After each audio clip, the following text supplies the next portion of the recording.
Salam kasih dalam anugerah Tuhan kita Yesus Kristus. Senang sekali saya boleh menyapa Bapak Ibu Saudara sekalian pada pagi hari ini, juga dengan Opa Oma, adik-adik dan anak-anak sekalian. Hari ini saya akan membawakan program Sapaan Gembala GKID 5 Selasa 24 Mei 2022. Saya masih melanjutkan seri tentang para murid Yesus, para rasul. Hari ini kita akan belajar tentang Yohanes, anak Zebedeus. Sebelumnya mari kita berdoa. Terima kasih ya Tuhan untuk hari yang terus Engkau boleh anugerahkan kepada setiap anak-Mu. Pada saat ini kami juga berhimpun bersama, mengarahkan hati untuk mendengarkan firman Tuhan. Biarlah Tuhan berkenan menyapa setiap kami lewat kebenaran firman Tuhan yang akan kami renungkan bersama-sama. Roh Kudus, tolonglah kami. Dalam Yesus kami berdoa. Amin. Untuk bacaannya saya pilihkan dari Markus 3 ayat 17. Markus 3 ayat 17 saya akan bacakan untuk kita semua demikian. Yakobus anak Zebedeus dan Yohanes saudara Yakobus, yang keduanya diberinya nama Boanerges, yang berarti anak-anak guru. Bapak Ibu sekalian, adik-adik, minggu lalu kita belajar tentang Yakobus anak Zebedeus. Nah, sekarang ini saudaranya.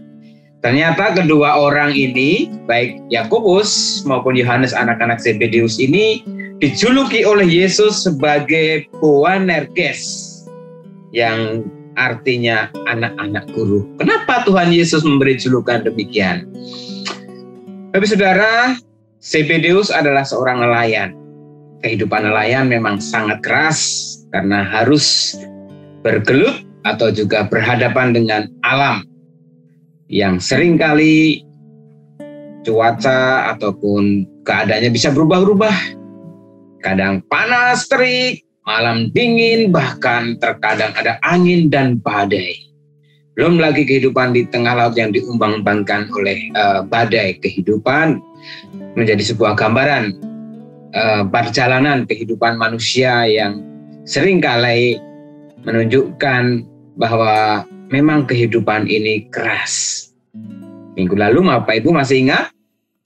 Yakobus meminta apa kepada Yesus? Duduk di sebelah kanan dan kiri. Bahkan menurut versi Matius, ibu mereka yang meminta supaya Yesus memberikan tempat yang spesial bagi kedua anaknya. Lalu apa yang dikatakan oleh Yesus masih ingat ya? Mereka apakah mampu mengambil cawan itu? Dan akhirnya di sana dinubuatkan bahwa oleh Yesus bahwa mereka ini memang akan menjadi orang-orang yang spesial bagi Tuhan. Lalu kita akan fokus pada saat ini tentang Yohanes. Siapakah Yohanes, anak Zebedeus? Bapak Saudara, Yohanes merupakan murid Yesus yang memang beberapa kali muncul dalam catatan Injil, Markus, Matius, Lukas maupun Yohanes juga, yang menceritakan tentang kesaksian mereka atau mempersaksikan tentang mereka yang ikut menjadi saksi peristiwa-peristiwa ajaib mukjizat yang dilakukan oleh Yesus. Ada beberapa di sana ketika membangkitkan anak Yairus, ketika juga peristiwa-peristiwa penting lainnya yang menunjukkan betapa Yohanes ini memang spesial, terutama ketika di malam perjamuan terakhir. Bapak Saudara, kenapa Yohanes menjadi spesial? Kalau kita perhatikan dalam Perjanjian Baru, ada kitab Injil Yohanes. Ada surat 1-3 Yohanes. Dan juga ada kitab Wahyu yang merupakan surat ataupun wahyu yang dituliskan oleh Yohanes juga. Jadi ada 5 kitab. Dan ini dituliskan oleh Yohanes, anak Zebedeus. Apa yang bisa kita ambil pelajaran dari hal ini, Bapak Saudara sekalian, saya mengajak kita kembali melihat. Kita tidak tahu perjalanan kehidupan para murid pada saat itu, yang terkadang kelihatan bodoh, terkadang kelihatan keras kepala, sampai-sampai Yesus menunjukkan julukan Boanerges yang berarti anak guru. Di tengah kebebalan mereka terus diproses, dibentuk oleh Tuhan. Boanerges. Suatu ketika diutus, Yakobus dan Yohanes ini pernah marah ketika diutus oleh Yesus ke Samaria untuk menurunkan parah atau hukuman kepada sebuah desa yang tidak menerima mereka. Begitu meledak-ledak, penuh amarah, penuh emosi yang tidak terkendali, gitu ya. Tetapi itu semua diproses, dibentuk oleh Tuhan. Dan Yohanes benar-benar menjadi murid yang spesial. Dalam Injilnya dikatakan dia adalah murid yang dikasihi oleh Yesus. Dan kesaksian itu muncul di dalam kitab Injil Yohanes, di dalam surat-surat Yohanes, dan tentunya dengan Wahyu Yohanes ya, yang kita ketahui sebagai kitab terakhir dalam Alkitab kita. Dari sini Bapak Saudara, saya mengajak setiap kita untuk terus menghayati keberadaan kita, yang adalah para murid Kristus saat ini, yang adalah para rasul Kristus saat ini, yang kita pun tidak luput dari kemanusiaan, kedagingan, yang seringkali kita juga larut terpuruk dalam berbagai polemik di dalam diri pribadi kita, karena pembawaan masa lalu kita, pengalaman pahit masa lalu kita, latar belakang kehidupan masa lalu kita. Tetapi ketika kita mau benar-benar membuka hati, dibentuk oleh Tuhan, diproses oleh Tuhan, maka kita bisa menjadi orang-orang yang akan dipakai oleh Tuhan luar biasa, spesial di hadapan Tuhan. Yang membuat bukan karena kehebatan, kemampuan kita, tetapi Tuhan yang mau memakai kita. Jadi bersyukurlah kepada Bapak Saudara yang mungkin mengalami proses Tuhan, dibentuk oleh Tuhan yang seringkali tidak mudah, tidak enak. Bayangkan Yohanes di Pulau Patmos dibuang pada Kaisar Nero pada zaman saat itu. Sangat mengerikan, tetapi ternyata dia mendapatkan penglihatan dari Yesus sendiri di Pulau Patmos yang harus dia sampaikan kepada 7 jemaat.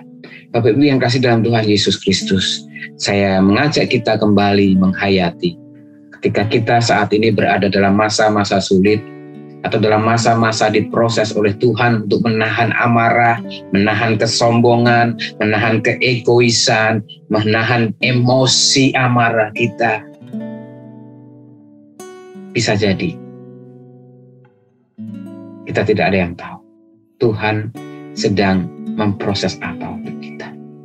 Yang dibutuhkan adalah ketaatan dan kesetiaan untuk terus melakukan apa yang Yesus mau. Terus menyatakan kasih Tuhan, menyatakan firman Tuhan, baik melalui perkataan kita, pemikiran maupun tindakan kita. Sehingga kita pun akhirnya bisa dipakai oleh Tuhan untuk terus menyatakan karya Allah bagi dunia. Teruslah setia, dibentuk, diproses oleh Tuhan untuk menjadi murid-muridnya di masa kini dan masa depan, untuk terus mewartakan cinta kasih Allah bagi dunia. Tuhan Yesus memberkati. Mari kita berdoa. Bapa di surga, kami bersyukur hari ini kembali kami merenungkan firman Tuhan, terutama tentang kisah para rasul, yang hari ini kami belajar tentang kehidupan Rasul Yohanes yang adalah anak Zebedeus, yang dijuluki sebagai anak guru.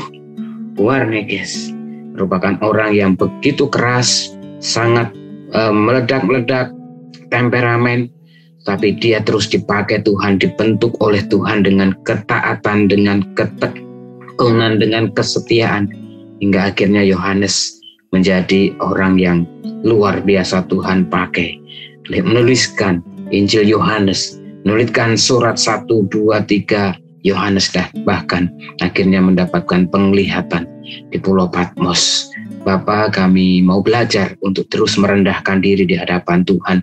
Boleh dengar-dengaran akan firman Tuhan, boleh memiliki kepekaan untuk mengetahui apa yang menjadi rencana dan maksud Tuhan untuk dikerjakan dalam kehidupannya, baik di dalam keluarga, dalam rumah tangga, pekerjaan, usaha, terlebih juga dalam pelayanan mereka dimanapun Tuhan tempatkan. Berikanlah hati untuk tulus, untuk taat dan setia di tengah berbagai tantangan kesulitan yang ada Tuhan, agar mereka pun juga dipakai oleh Tuhan menjadi rasul-rasul, menjadi murid-murid masa kini, agar nama Kristus diwartakan terus, agar nama Kristus diberitakan terus, agar karya Allah semakin nyata di tengah dunia ini dan semakin banyak orang dimenangkan demi nama Tuhan kami Yesus Kristus. Kami berdoa Tuhan untuk rangkaian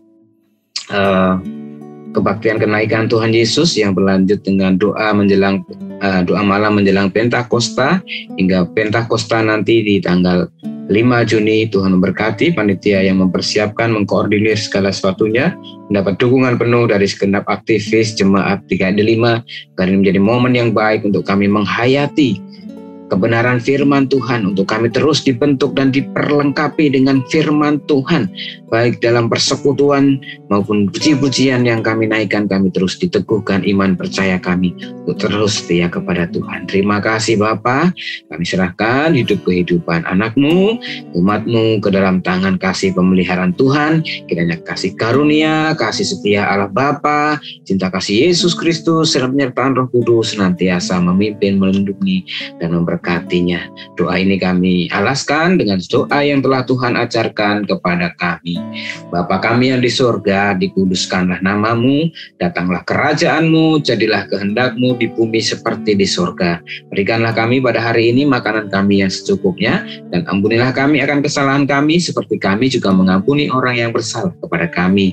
Dan jangan bawa kami ke dalam pencobaan, tapi lepaskanlah kami daripada yang jahat, karena Engkau-lah yang punya kerajaan dan kuasa dan kemuliaan sampai selama-lamanya.